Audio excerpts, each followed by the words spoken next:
Welcome you all. I am here to discuss about the shear stress and bending moment diagram. This class basically this video is made for to discuss about the shear force bending moment diagram, the basic theory behind the shear force and bending moment, where from this shear force and bending moment comes. Although we have lot of discussion, many discussion has already been covered.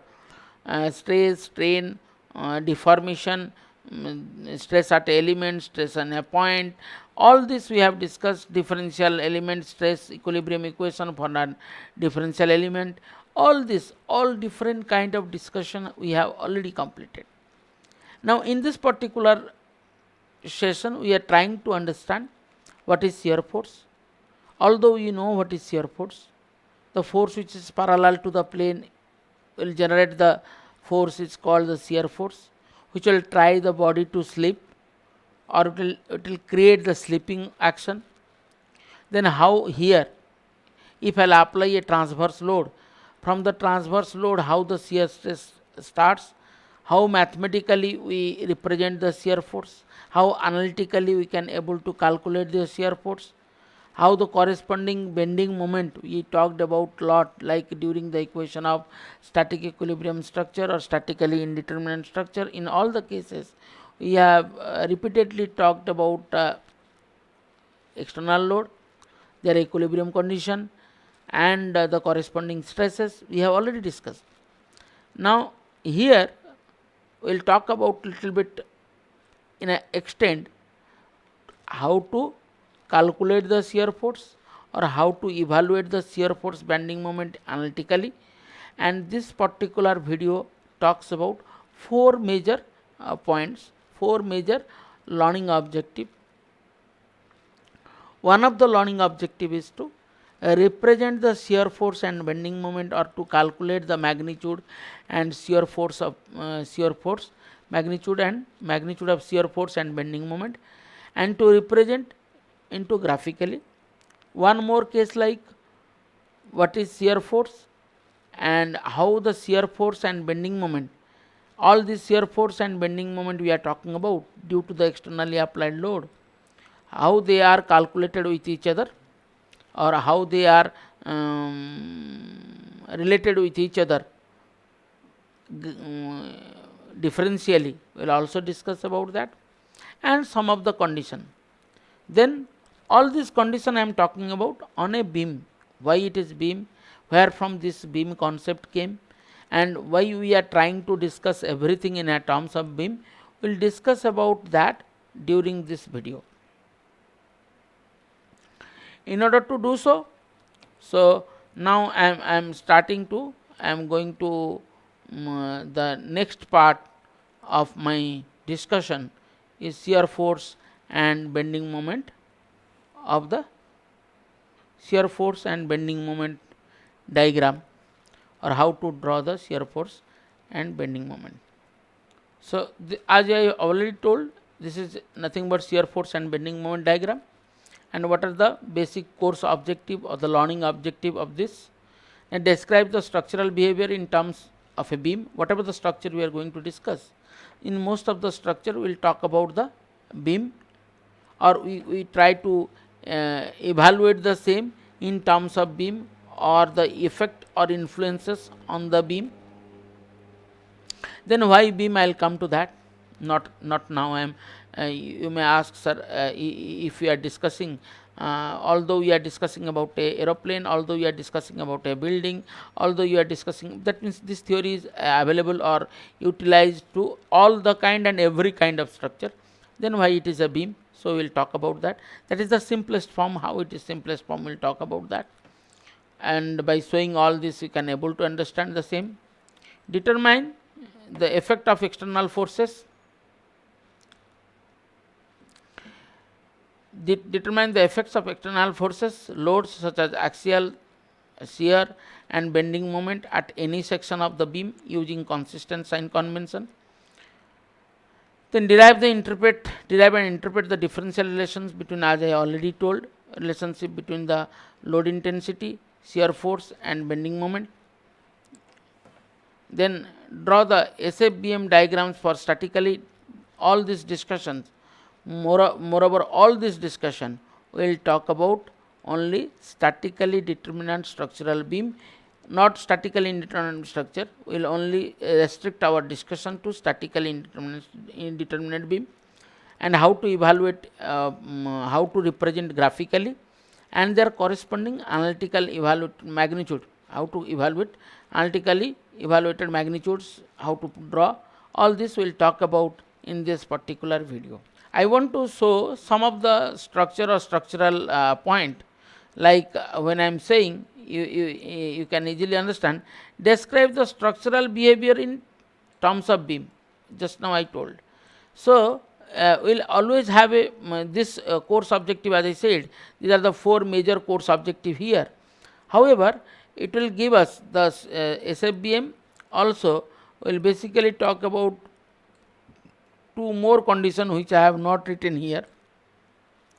It will talk about the boundary condition, the kind of boundary, end boundaries.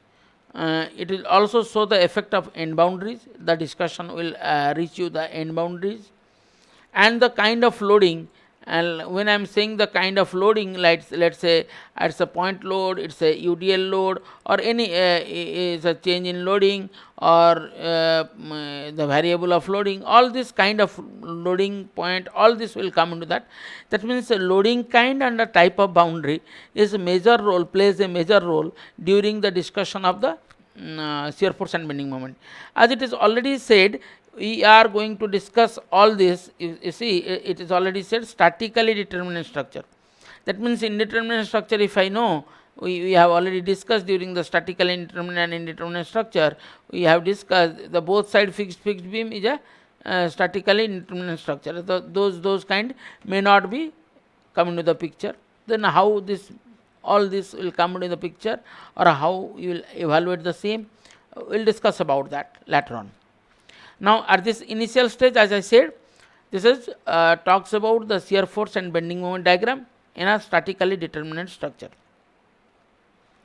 Now, as I said, it's a beam. What kind of beam? You see, from the very first, I have taken this from a reference. The reference is already given in the last where I have shown the figures. You can see the reference, and the reference very logistically shown, or the sequentially shown how the structures has been evolved slowly. It's a fast part. This is Farman 3 showing Elliott Henry, Farman equipped with airplane. The Farman 3 shown this 1.11 is refers to the figure number 1.11 or 11. In the material I have taken, this is a 4 flap like. You can see there's all flap or whatever. It's looking like nothing but a truss or a frame. The framed like a structure.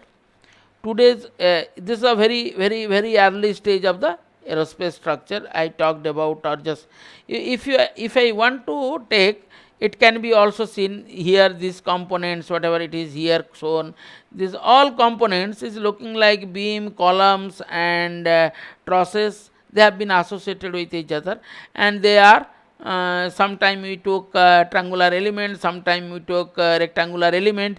Again, those are nothing but all these are, you can take this individual beam and they can aggregate and they can form something like beam like structure. These are beam like structure, or the whole structure. If I take the whole structure, that means if I am talking about a missile, if I am talking about a missile or a aircraft, the aircraft is basically, if you will see, the aircraft is a cylinder having, or is fuselage. The whole fuselage body is called fuselage.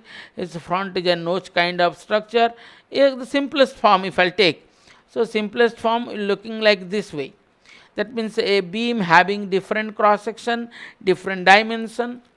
It may be circular, it may be elliptical. In the most of the part the circular, some part all this kind. That means we are very convergent when we are discussing about any analysis. We try to find it out on a simple frame or simple structural frame. It look like a beam. Once I'll able to solve the simple beam, then I just take this beam structure. I can change, like if I'll take a beam having different cross sectional area, and I can get a whole structural frame in another form, and it can have a different kind of behavior under various influences, various influence of loading. The same beam can be represented in different form. Now you see one more. So all these structures just now is I have shown, all this is a vertical member, is a horizontal member, and some are angular member. All these structures is associated with similar kind of frame like of structure. One part of the aeroplane or aircraft which has been shown has been extended over here to show the fuselages, how the whole structure, either the whole structure or the part of the structure or the wing, it can be represented as a truss or frame kind of structure. Now if I'll show you as a part, this is the truss structure. You just see this is nothing but a truss kind of structure is there. It's a space launch vehicle, rocket booster, rocket engine is the end of the rocket engine is associated with the number of structural component. Again those are again are the beam like structure, and they are not straight enough, not like a perpendicular, not a simply supported beam or not a cantilever beam, is a combination. That means I am just trying to talk about those are statically indeterminate kind of structure maybe, but here we are trying to discuss about the statically determinate kind of structure or the shear force bending moment diagram. What else we are going to investigate, or what else we are going to find it out, the output values are for statically determinate structure, and how the boundaries and the loading are going to influence the all the structural responses, or how to evaluate, we will discuss about that. Few more figures I have shown. It's a space station, and you can see it's a number of plates. You can say it's a whole bridge like of structure. It is again associated with some wings like structure. These are the solar arrays or solar panels are there. You can see all this. It's again a kind of all simple beam. You can take a beam having different wing. It is looking like a airplane and aeroplane with having instead of 2 wings it will have 4 wings. Like that you can convert all the structural frame in terms of beam. Like if I'll show you this scale, this is also looking like a beam. If I'll take this one, if I'll ask you to bend this structure, always will try to bend in this form rather in this form. We will not try to bend this beam in this form. If I'll ask you to please bend it, you will not try to bend this in this eye or this cross section. Rather you will try to bend about this cross section. This cross section will be more easy to bend. You can see easily we can bend it, but here we cannot bend very easily. So why and how it just a physics, according to the physics of the structure we change it. Why we have not thought of it now? We'll talk about that when we'll come to the bending stress more clearly. Similarly, one more case has been shown here. You will see from the planar view, you see the whole system of the aircraft system is looking like a number of jet engines are there, flap is there, spoiler are there, piston or position light is there, all this internal fuel tank, main gear, wing tank, all this nose gear. If you go one by one or all at a time, they are looking like a combination of a number of beams are being associated with, or beam like structure are associated with each other, or it's a cage like of structure. If you see from the top, the plan view or the side view or the sectional view, a sectional view gives you a cage like of structure, and that case can be analyzed, or that case can be simplified or simplifiedly analyzed, or if you want to find it out those values, you can easily analyze by using this concept of shear force and bending moment. One more case I have shown the same thing. I have taken the materials for all these figures has been taken from the reference which has been shown, and some more also you can find there. If you want to see this, you can see all this engineering kind of aircraft structure in particular, because they are been associated with a number of the sectional views of all this kind of structure. You can see it's a purely cage like of structure, and this cage made up of a number of arrangement of or combination of beams and truss elements or frame elements. All this kind you can see.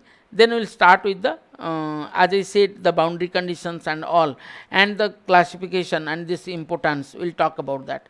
I have so many times I have talked about truss, beam, and rod. Many times I have talked about, and also in some of the class or some of the video also have explained how rod, beam, and truss, or rod, beam, and frame are classified with each other, how they differentiate with each other. So also I have discussed. Still I'll try to discuss. Now when I say beam, what it comes to your mind beforehand, what is this importance I have already talk about, and before that I just want to show something. Like when I'm talking about a beam, just now I have shown you a beam, and this is I'm just showing a scale here, a steel scale made up of a isotropic material, and it bends very easily. When I'm saying it bends very easily, but it doesn't bend. It will bend, but it does not. It will not easily bend in this direction. That means when perpendicular, I am just rotating it. That means the perpendicular, the width. If I am increasing this width, so automatically it is going to be little bit flexible. When I am rotating the same, you see from the cross section. If I am changing the cross section, so automatically the structure become stiffer. That's what we want to discuss about, because that is the point which will bring us or to pull us to go for. So if I know this, then what is the extra thing I need to discuss in other courses or next part of the courses? We'll talk about that. Just now, we understand that we want to find out the shear force and bending moment diagram of a beam like structure having different boundary condition, and we want to express the differential relation between the external application load, or you can say externally applied load, or load intensity, the shear force and bending moment, how they have been associated with each other, and more interestingly, these two, that means the load as well as the boundary condition, how affects the responses, or how affects the values to evaluate analytically, or how you will what are the methods to represent graphically. We'll talk about all this here. In this context, I have shown here one beam which is an undeformed shape having AB beam having length L, which is working, a load is acting at O. If so, then if it is under the bending condition, or if it is under the loading P and it has been bent, you can see every line which has been earlier perpendicular to the both side, now it is also perpendicular to both side, but it is not maintaining the same gap, and some part of the extension has been occurred. You can see easily the line which has O or O to Q earlier is now slipped little bit OQ to OQ bar. What is that? It is the QQ prime. The Q to Q prime is nothing but the extension due to the application of the load. If I'll apply a load on a beam, so that point not only extends, and the extension is QQ bar, and QOQ due to this bending, the curvature, or you can say the elastic curve, the QOQ shows the rotation of that point. So due to the application of the load and it is rotating, it creates two different kind of forces, or the application of the load. When I am applying the load, it has been bent and it has been extended.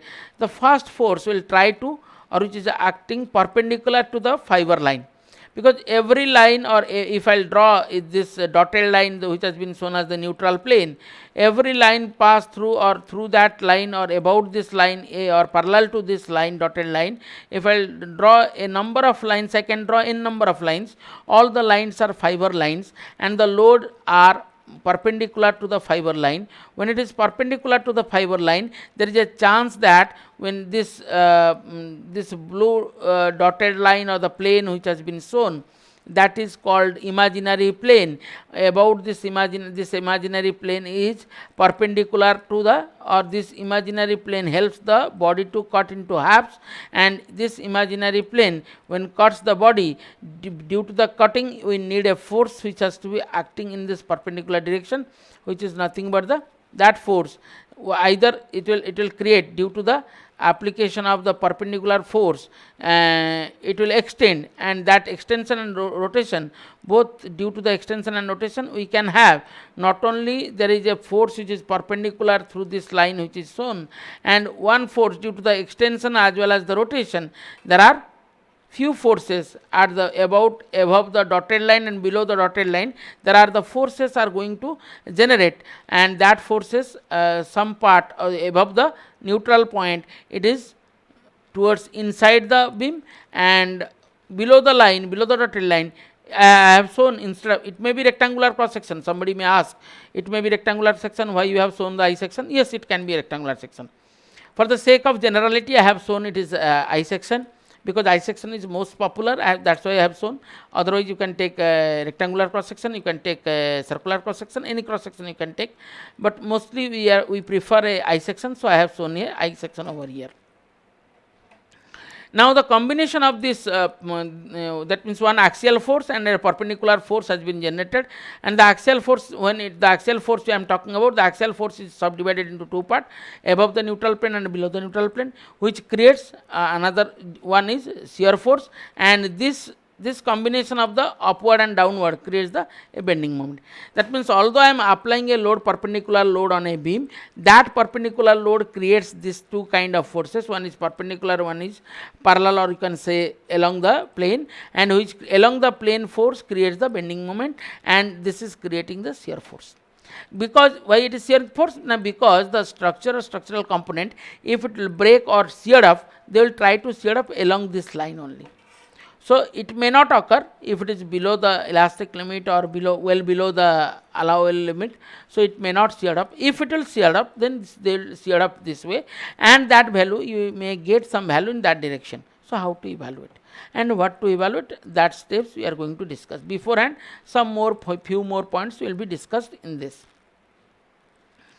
What is this importance? As I said, the importance is that, like normal force which I have told, already we have discussed normal force and torque diagram. Torque diagram although we have not drawn yet, but torque can be also drawn, or we have drawn the stress strain diagram, we have drawn the Mohr circle for the principal stresses. Likewise, the bending or shear force diagram also giving a meaningful idea about the loading condition and the bending moment condition on the beam cross sectional area, on that beam cross sectional area under what kind of forces and the bend moments can be easily found out. The useful meaning to determine the largest shear and moment in a member, so the maximum values of those shear force and bending moment. Then what is a beam? Beam is a structural component which has one of the dimension. It's any member of the structure or structural component which has one of the dimension is too large as compared to other two. That means any beam I will talk about, the cross sectional area is very small as compared to the length. Any structural component which has the cross section, one of the dimension is too high as compared to other two, we normally call it a beam. Normally we talk about, or in generally we talk about the structural component which has the maximum length and minimum cross section, we call it as a beam. And they can capable to take two different kind of loading, axial, which we have all just now seen, saw in the earlier case. It can able to take the axial load, or due to the axial load the bending moment creates, and the perpendicular load too. And it not only extend but also rotates. That means every point on the material point on the beam can capable of to take two different degrees of motion. One is about the extension or about the along the line or along the fiber line, and rotates about or it can spin about that point as well, or about the perpendicular line they may spin. So, the beam is a structural component which has one of the dimension is large as compared to other two, and any point on the beam is capable to take, or normally under the influence of bending moment or rotation as well as axial deformation. Beams are important structural member used in building construction. As I just now shown various kind of structure like aircraft structure, spacecraft, your space station. It is not only since we can able to see the buildings and all, we are talking about the civil point of view. Also in aircraft, mechanical engineering, in any structure you can find similar kind of beam, or any big structure or whole aircraft can be taken as a beam having wings and all. So that can also, every structure or structural component initially investigated using the concept of beam, and that further extended by making it more complex. First, the simple form of the beam equation has been generally solved to find out the initial parameter, then it can be extended for all different kind of parameter. Their design is often based upon the ability to resist bending stress, and that means the load bearing capacity. When it is resisting some stress means quotient of the force or intensity of the force, and so force absorbing capability or force retaining capability is nothing but the strength of that. So the classification of the beam, similarly the classification of the beam basically or generally classified based on their support condition. In generally, they are not about their cross section or all this, rather in generally or in a broad classification, the beams are classified based on their end support condition, like cantilever beam, simply supported beam, overhang beam, propped cantilever beam, and fixed beam. In the last but not the least, the continuous beam. As we have initially discussed, the current discussion will talk about the first two or maximum three, not last three, because we are talking about the determinate kind of structure, not indeterminate kind of structure. Although we know fixed beam during the discussion of statical indeterminate structure, these are the fixed beam are the kind of statical indeterminate structure. The propped cantilever is also one kind of statical indeterminate structure. What is those, how they have been classified, we will talk about little bit in the next. As I said, it is these are the classification are the based on the end boundaries. So I think most of you know what is cantilever. One end fixed, other end is free. One end fixed and other end free, and it gives the deflection. So it is called cantilever kind of beam. Where the cantilever beam, you can see one bending moment or one moment due to the fixed end, one moment is going to generate, and one reaction force is going to generate. Simply supported beam, both sides are simply supported. It is just placed on both side on either roller support or hinge support. You can have the beam having its ends free, resisting on support, like brick on like roofs. Civil construction roofs are on brick. Also they are simply supported kind of structure. Brick wall, or it can be of a hinged, and one side hinged, other side is roller support. Likewise you can have the simply supported like. Similarly overhang, the beam having one end overhang beam, if I am saying this is the beam is a simply supported, and the other support is at little bit, and some part of that beam, like your any roof portic, when you are saying in a house a portic, or you can say overhang beam also is a cantilever beam, if I will say. So wing of a aircraft is a cantilever beam. Overhang beam, as we just now talked about roof on the wall, a part of the roof has been across the wall, and that part, which part is across the wall, is also called the overhang beam, looking like this way, either one side overhang or you can have two side overhang. Propped cantilever, one side fixed, other end is free, and that free end again might be a support. So when a support is provided at the some suitable point, not only at the end point, it can be at any point. If it is here, so it's a propped cantilever. Overhang propped cantilever can be also found. So likewise, all these beams, fixed beam, the both ends are fixed. If both ends are fixed, so the fixed end moment will be created in both end. And continuous beam, if the supports are more than 2, minimum supports are more than 2, then it will be called as continuous beam. The continuous beam structure, most of the continuous beam structure has been abolished. Earlier there were the continuous beam structure. Now the structures are section, mostly the structure or structural component like bridges. In most of the bridges you may find this kind of structure earlier. Now it has been abolished, and a frame or the part of the beam has been designed and fabricated. So the whole bridge may not be fabricated at a time. A section of the bridge has been fabricated, and every section by which it will maintain the necessary safety, and it will decide the how much the load will be, and the material and their design may be changed based on their corresponding section. Now types of support, as I said, as the support we are talking about, either it's a roller support.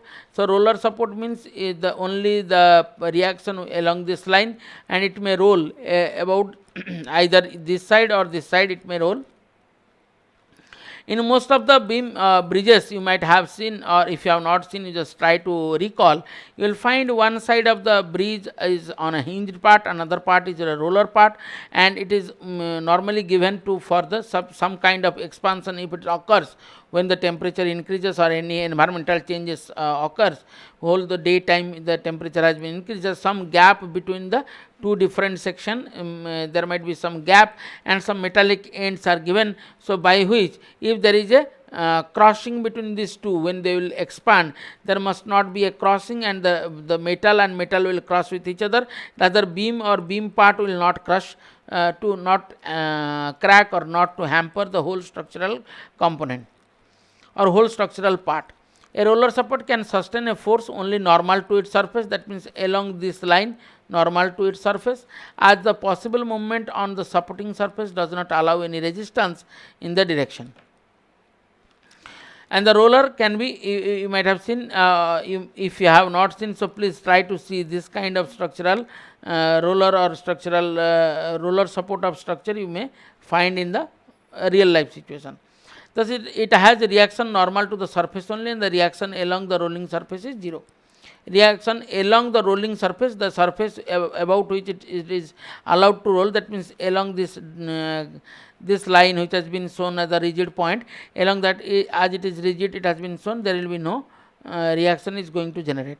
A roller support allows the rotation of the body, and it is only allows the rotation of the body but not rotation of the body. Similarly the hinged also, hinge support, I think if I'll talk about a window, a door, or car's door, or our in-house door, all these rollers, or these doors or windows are on hinged kind of support. It is allows only the rotation about it, no motion, or so since due to the rotation there will be no, if the rotation is not allowed, then bending moment will create, otherwise there will be no bending moment will be created. A hinge support can sustain reaction in vertical as well as horizontal, it has been shown. And the major important point is in beams with hinge joint, the bending moment is 0, because the moment will only create a force into perpendicular distance. So force into perpendicular distance, we know the force into perpendicular distance is a moment, and moment is just like kind of stress is going to generate. And if like in a thermal stress, if there is a free motion is allowed, or free expansion is allowed, the thermal stress is 0. Similarly here, if the free motion, since it is hinged, it is allowed to rotate. If it is allowed to rotate, that means if I apply a load, it will rotate, so it will look like, or it will just behave like a rigid body, not a deformable body. So beam with more than 2 reaction components, first of all the hinge joint will have no only have rotation. There will be, if in a hinge joint there will be no bending moment will create, because it is allows the rotation about that. And beams with more than 2 reaction, as in case of roller support will have only 1 reaction, but in case of hinge support we will have 2 reactions. Similarly the fixed means it is not allowing any rotation, not allowing any deformation, not allowing any kind of motion at that end. A fixed support exert a fixing moment. Due to the fixation, a fixing moment will create, and the reaction on the beam. And it has been shown here, the fixing moment as well as the reaction moment has been shown. Now these are the classification and some more regarding the types of loading. That means propped cantilever, and as I said, only the first three kind we are going to discuss: cantilever, simply supported, and overhang kind. And other three, fixed, propped cantilever, and one more case which has been discussed in the last one, will not be that kind of problems we are not going to. That means those who are statically indeterminate structure, we are not going to discuss over here. Simple. Now types of loading, again loading can be of different type. That means it may be point load, it may be a uniformly distributed load, it may be uniformly varying load, and the load intensity may be random. All this kind of loading. In a real life situation, you will not find any loading can be divided, as I just now said, and we have discussed in the first part also, first part of the discussion of the stress, and at that time we have discussed various classification of the loading. So load can be divided into many ways, but in this chapter we discuss about general type of loading in the beam, point or concentrated load. It has been you can see from the figure the point and point load or the concentrated load, but practically there is no such. In a practical life you will not find a point load or a particular concentrated load, because any load which will take or which will act on a body or act on a surface, it will create some, or it needs some space to apply, and that space when you will compare with the whole surface, it negligible. So that's why I am talking about a point. Like if I'm saying a 2 kilometer long bridge, on that 10 I-10s are moving, or on that 10 bikes are moving, or same bike Honda 125 Honda scooty is moving. So those areas, or it is near about 1 meter, 1.5 meter, 1.5 meter will be more. The length will be maximum about 1.2 meter long, all this, because it's 39 inch is 1 meter. So it is little bit 39 inch to a little bit high, 40 or 50 inch, I think 50 inch also we high. That means center point to center point of the both the wheels, if I'll just measure. So when I will compare with the whole 2 kilometer, so that length is very, very small. So I am taking that point, or a person who is standing on the 2 kilometer bridge. So that area, the projected area, is a small area, is near about 1 square foot or less than the 1 square foot he is standing or she is standing, and that 1 square foot is just negligible when I will compare to 2 kilometer. So, and at that time we are saying it's a point load, otherwise there is no such point load is existing in this real life situation. That's what it has been discussed in the note.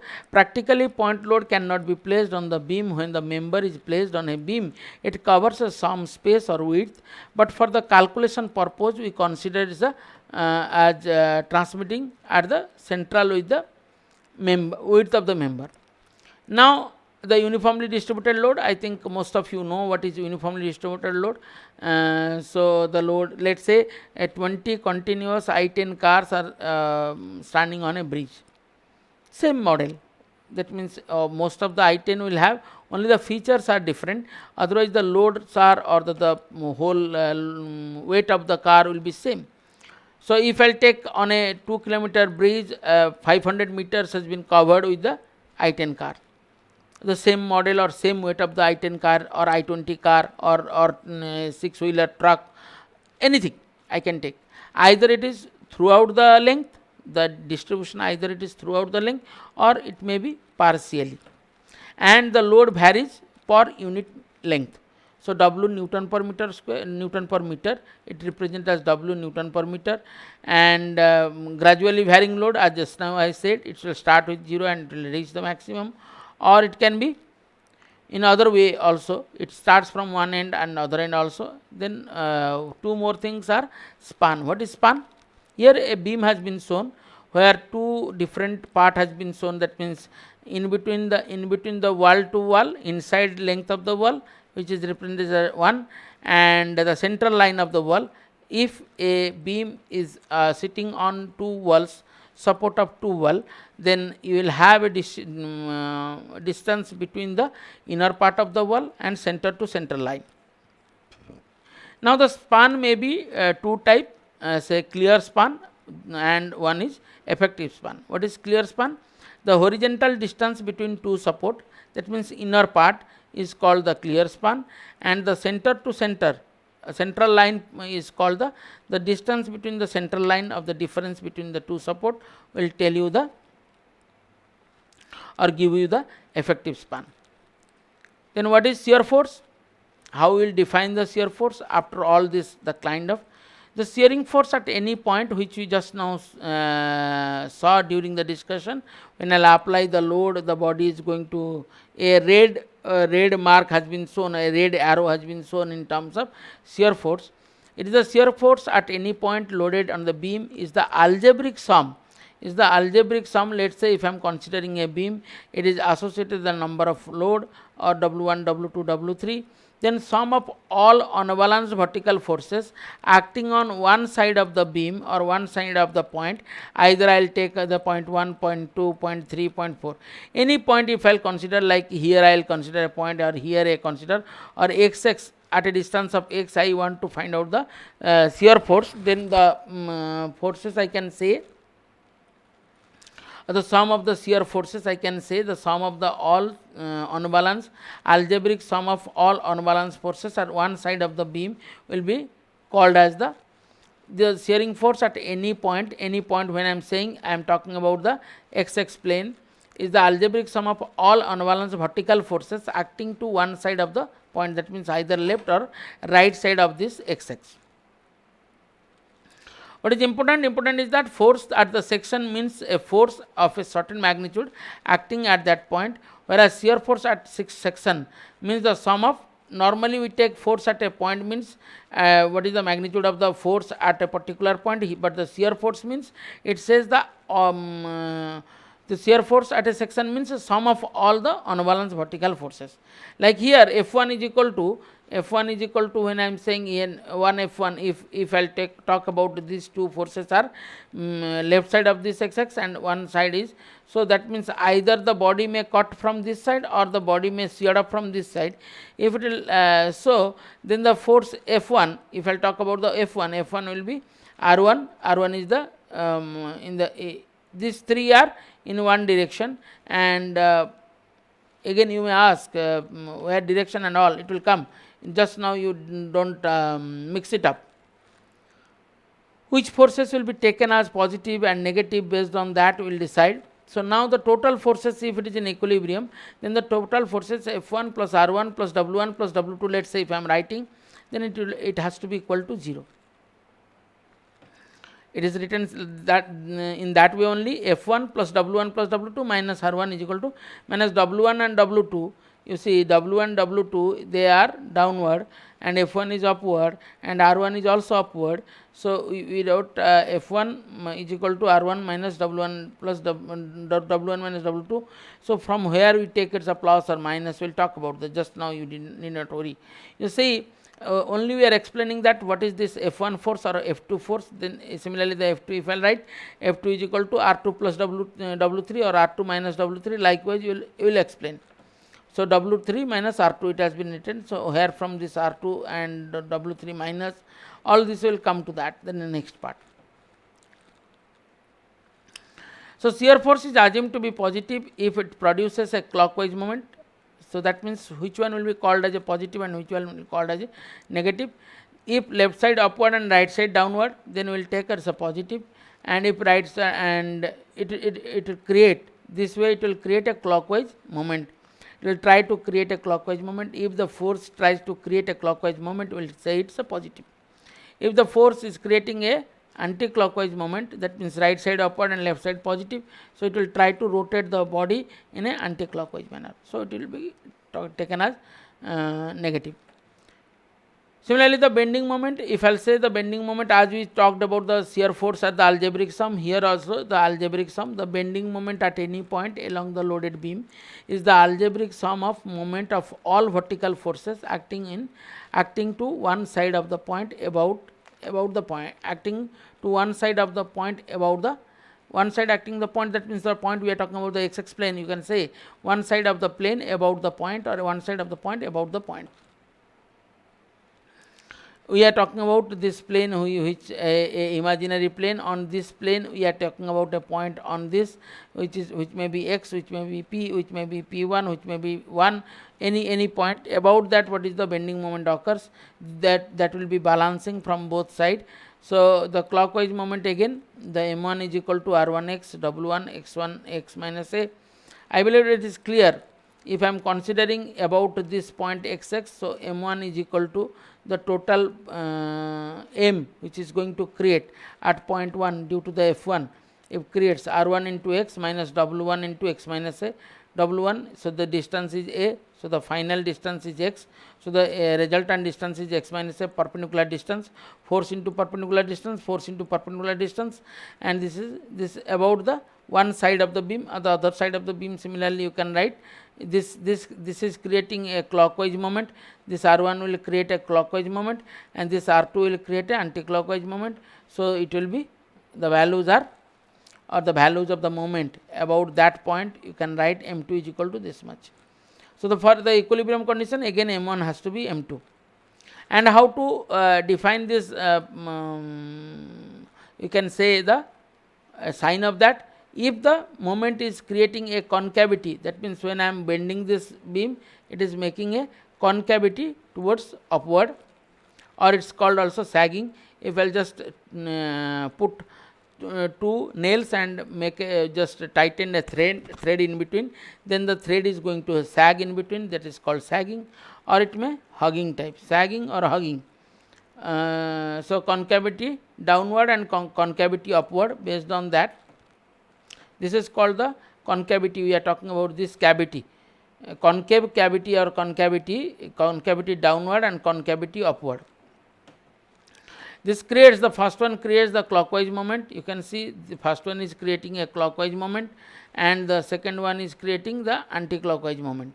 So based on that, we also define the clockwise and anti-clockwise moment. Moment for upward forces is positive. Moment of all upward forces, moment for upward forces is positive moment, and moments for downward forces is negative moment for the bending moment diagram. Then the differential relation between the W, F and M. W is the load intensity, F is the sometimes it written as load, or sometimes it is load intensity. If it is a small w per unit length, it will be load intensity, and shear force and bending moment. In this direction, consider a beam carrying an uniformly distributed load W. Let us say here I am considering a beam carrying a uniform distribution load W per unit length. I took a section of A prime and B prime. You can easily see A prime and B prime, and now I am just exaggerating that to this side, where this is the center of this small element, delta x element. I took a delta x element within from the whole structure, and the left side is under the M, and the shear force is F, and the right side is M plus delta M after the delta x of the length. The right side of that M plus delta M, and the force is F plus delta F. Now consider the consider a small length delta x, which I have just now talked about. I need not to say once again. Now let the shear force and bending moment are section A prime and section B prime, if I want to find it out, are F and M respectively. Are F and M means F is the shear force and M is the bending moment at A prime. Similarly, the shear force and bending moment at the B prime is F plus delta M and M plus delta M, F plus delta F plus M plus and M plus delta M. Since the section A prime and B prime are equal, they must be in equilibrium. That means W F plus F delta x is equal to W delta x, and I think I no need to explain once again where from it has came, because the total length, if I will say this F is the left side, this F is the right side, it creates, and the whole structure having load per unit length W per unit length, and this, if at the left side of the beam, that means the beam we just now talked about, that beam which has been shown, the beam, one part of the beam, it took delta x length, and this is under the influence of, this side is under the influence of 1F shear force, this side is 1F shear force, this side another F shear force, this is F and this is F plus delta F, it says in that way only. Now the another force from where it got F plus delta F. So another force we got another force is this is W here. W per unit length force is there, so W per unit length was there. So it is delta x. So for this is the length is delta x, sorry, this is the delta x length, and this delta x length W into delta x, and which is passing through is CG, C point. The point C or the center, it is passing through W delta Ax by 2, which has been shown. So it is W delta x, the total load of the whole beam, all the small section delta x section is W into delta x. It has to be equal, so FF will be cancelled. So W delta x will be delta F.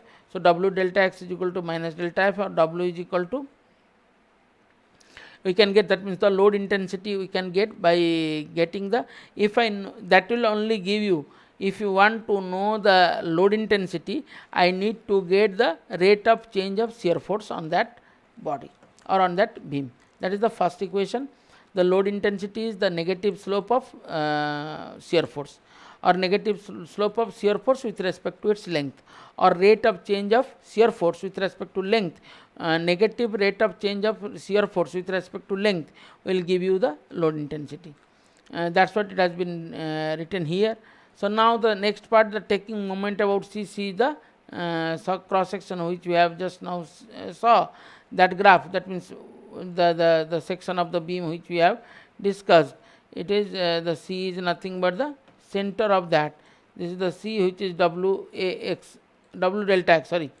The W is the total load per unit length, and delta x is the total length. So from here we can get, and here we got, here is F, and if this is F, and this is F plus delta F, and this is F plus delta F, and here it is M. From this side we have M, and from this side we have F plus delta M, sorry, M plus delta M. Now we are equating that part over here. That has been equated over here. I believe this point is C. We are taking moment about C, or the center. F plus, because this is the moment, so the moment will be created since it is whole delta x. So the force is acting at this side, the shear force is acting at this side. So force into the perpendicular distance is delta x. This is the force, and this is the perpendicular distance delta x, whole length is delta x. So half of that is delta x by 2. So F into delta x by 2 is equal to M plus delta M minus F plus dF by F plus delta F into delta x by 2. So I got this whole value. Now if I am equating this force and moment, moment equation, so I can get the final form. That means the rate of change of, if I want to find out the shear force, then if I will have the moment, and if I will get the rate of change of delta, when limit delta x tends to 0, it will convert to rate of change of moment with respect to length will give you the shear force. The rate of change of shear force will give you the load intensity. In one case, once again, if I will make it, I will derivative it. So df by dx is equal to d square m by dx square. So df by dx is nothing but w. So now the next part, and the rate of change of bending moment along an uniform loaded beam is equal to the shear force. The for maximum value of beam, so it has to be 0. What we do in the case of principal stress. So dm by dx is equal to 0. So if I get the point where dm by the first derivative of moment, if it will be 0, then that point will give me the maximum value of the bending moment. Or what we know, dm by dx is nothing but the shear force. Directly we can get a point where the material, or the shear force value changes its sign or makes to 0. That point will give you the maximum value of bending moment where the shear force is 0, or it is also called as, so the it is written, so the bending moment is the maximum where the shear force is 0, or rate of change of moment is equal to 0. That will give you the shear force, maximum bending moment condition, and that point is called, on the bending, is called the point of contraflexure. It is contradicting the flexurality. That means it changes its sign from hogging to sagging or sagging to hogging, or it converts, it touches 0. If it was negative, it touches 0 and goes to positive, or if it is positive, it touches 0 and it goes to the negative part. Now integrating equation 1, what I just now talked about, that means one cell derivative I will get this one. So if I will integrate that, I can get the value of the load intensity in form of the shear force, in form of the load intensity, or the energy on the area under the curve also I can able to find out. The diagram I will get, from that diagram if I will get the area under that curve, also give me that value. Similarly, integrating the equation 2, we can get the area under the shear force diagram, or area under the shear force diagram, or area under the bending moment diagram. Accordingly, we will get the values of the corresponding load intensity and as well as the shear force value. So the final relation, it says the load intensity. So there is a, you can see the load intensity and the shear force have a first order relation, but the load intensity and bending moment is having a order of second order relation, differential relation. So the differential relation, because whenever I am representing a element or physics of the problem, I need to take the help of either differential form or integral form. So the second order of differential equation of bending moment will give me the load intensity, and the first order of shear force will give me the load intensity. So all about the shear force we already covered 3 point. One major point is rest. So how to draw the shear force and bending moment diagram? What are the rules for that? Now first of all, the first rule says the positive values of the shear force. That means, as I said, it's a graphical method. You can take a line on a, let's say it is given as the figures we have seen, no, a simply supported beam having under the influence of point load, a simply supported beam under the influence of combination of loading, either 1 or 2 point load or 1 point load to UDL load or a varying load. Likewise, something was there and I want to find out the intensity of the shear force, or I want to find out the values of shear force and bending moment diagram. Then to do so, we know positive, if the shear force creates the positive, then the shear force left side upward and right side downward, we take positive, and the moments it creates the clockwise of the shear force which creates the clockwise corresponding to the referral point we are talking about. When which point let's say if I am talking about, I am taking this point, so here 1 2 3 forces at least, and this force as well. So all these forces corresponding to this point, that means the plane which is passing through point from where I want to find out the shear force. From there it is upward or downward, from there it is left or right, we are calculating. Not about this or that, we'll just the reference frame we are talking about, we'll take all these references about that. Now this is from if I'll see from this, so this line, the line I have drawn, this is right and this is left, this is also left. So left side upward is positive and left side downward is negative, because left side upward and right side downward we are taking positive. So left side downward and right side upward will be taken as negative. So here the right side downward, it is right side downward and it is left side downward. So left side downward is be negative, and this is also will be negative. This is positive and this is negative. So this is right side downward and this is left side downward. So we take left side upward and right side downward is positive, and left side downward and right side upward is negative. So to draw, so we need to draw first first you draw a, I'll talk about that. Still I am giving you, whenever the problem has been given, you first draw the force diagram, whatever the forces or the basic input parameters which has been given. What are the kind of forces, one force or number of forces, or only point load or UDL or varying load. You just first you draw and you leave some space at the below, and you draw a line which is called reference line, and just similar to the line which is beam kind of what we have shown here, beam, the similar line you draw. and the upper side of this line will be taken as positive and below side of that will be taken as negative. The positive value of the shear force and bending moment diagram will be plotted above the baseline, that is called reference line or baseline, and the negative value of the below and negative value below the baseline. Similarly, for the vertical loads and reaction, vertical up or down lines are drawn in shear force diagram. All the load diagrams or load values will be drawn in the shear force diagram. The SF between two vertical loads, it says the SF between two vertical loads only remains constant. The SF between two vertical loads. That means if I am considering this is the simply supported beam, this is a simply supported kind of beam I am just showing. This is a simply supported beam and which is under the influence of another load is acting over here, and it says what it says, the SF between two vertical loads only remain constant, that a horizontal line is drawn between the load points.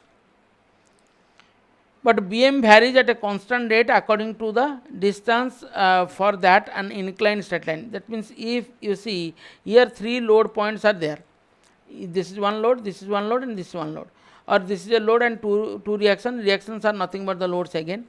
And if within the horizontal line or the SF between two vertical loads, this is all vertical, it is vertical upward and this is vertical downward, the SF between two vertical loads only remains constant. If from here to here I want to draw, so I will take a line here, baseline, so it will be constant, it will go up, what is the magnitude, then it will go constant.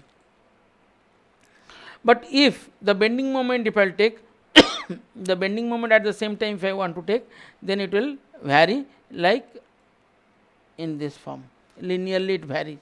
If I will take, this is the point through which it will go. So the point where the next load up to that point, that means this load to this load, or the first point to second point, it will, the shear force line will travel in a constant slope, it is not going to change. And whereas here in case of bending moment, it will travel with a linear variation of the slope. For UDL between 2 points, similarly if in between these two the UDL point is there, then the shear force diagram will be inclined straight line like bending moment diagram, and the bending moment diagram will be parabolic curve. One step, part is, or one order is higher. For a beam consisting of both concentrated and uniformly distributed load, that means as we just now talked about a beam, a simply supported beam having a simply supported beam having a load, or that load is called point load, and a beam, you can have another beam having point load or reaction load, and it might have also UDL, or a beam can have a beam which have both UDL as well as point load. So for that case, that means if it says in the first case, it says the shear force will go, for the first case the shear force will go constant from here to here, and for the first case shear force diagram we are talking about, and the shear force will go linearly varying. Now in this case it will go for a beam consisting both concentrated and uniformly distributed load, shear force diagram will be inclined line for uniformly distributed portion. That means from here to here, if I am talking about, or in between another uniform load is there, or another let us say in this condition we will have in this form, neither the first one nor the second one. It will be more easy to you for understanding the very first stage. Let us say I am having a load here, then again I am having some UDL, and then again I am having some point load. So up to the first point load it will go constant, up to the up to the first load it will go constant, here it will go constant, then it will change the curve. Are you getting my point now? So I think likewise it will go for a beam consisting of both concentrated and uniformly distributed load, shear force diagram will be inclined line for uniformly distributed portion and vertically up or down lines for concentrated. Let us say, as I just now said here, the first case, let us say here it will go in this form, let us say.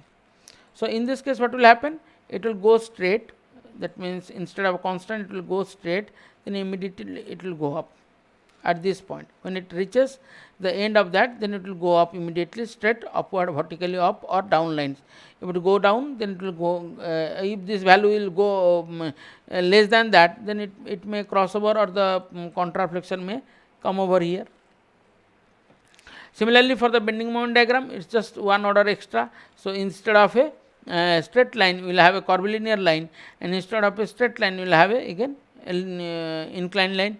So, for a bending moment, the diagram shall be combination of parabolic curve and inclined straight line. That means the nature of the curve shall be flattened or drawn between the inclined straight lines and the parabolic curves. So, for a beam subjected to uniformly varying load, shear force and bending moment diagram will be parabolic and cubic curve. So, I believe by discussing all this, I could able to make you understand what exactly we want to talk about. Here basically the shear force and bending moment diagram will give us a complete idea about if any load applied on a body and that load creates two different component. One component shares some kind of shear and other component, the axial, which the component creates. That means due to we have normally a rotation and extension. That extension and rotation occurs or the distortion occurs due to the shear can be evaluated mathematically and can be represented graphically, and what are the steps can be extracted by using the methodology of shear force and bending moment diagram. Moreover, it depends, the shear force and bending moment diagram, majority it depends on the classification of the beam and the types of beam, and the types of beam based on the type of support condition and the variation of the graphs based on the kind of loading. This is all about the shear force and bending moment diagram, and any structure and every structure can be evaluated by utilizing the concept of beam at a very first stage, and then it can be extended further. By saying this much, I am closing my class here. Thank you.